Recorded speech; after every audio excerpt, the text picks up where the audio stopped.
I mentioned both of those scenes of the kind of bloodshed and tragedy and horror that we can't even imagine. I certainly can't. But in both instances, you had very close relatives in the immediate aftermath of that killing or killings, expressing mercy and forgiveness. Nadine Collier saying, "I forgive you and I have mercy on your soul." And the grandfather, the Amish grandfather, saying, "We must not think evil of this man."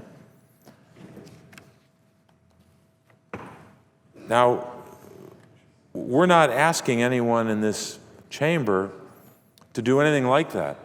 We're not asking anyone here to forgive someone that just murdered one of their family members. We're not asking someone in this chamber to do something which is, in a sense, superhuman.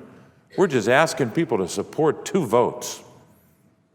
In this place, when you're a United States Senator, you're judged on a number of scales, but you're mostly judged on how you vote.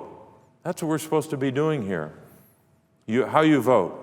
And that becomes the scorecard of your work. That becomes one of the measures against which people will make a judgment about you. So we're not asking people to do something that's all that difficult. I know there might be some political difficulty to it, but come on. This isn't like having to forgive someone that just murdered your loved one and you're standing in front of them. This isn't as difficult as what the families of all these places we've mentioned, from Nickel Mines, Pennsylvania, all the way through Sandy Hook Elementary School in Newtown, Connecticut, all the way through to Orlando, Florida. We're not asking people to do anything very difficult. All you got to do is put your hand up and then put it down twice if you're going to vote for it. And if you want to vote against it, so be it. But at least put your hand up to allow a vote on 2 simple measures that will just begin the long journey to rectify a substantial national problem that takes 33,000 people every year.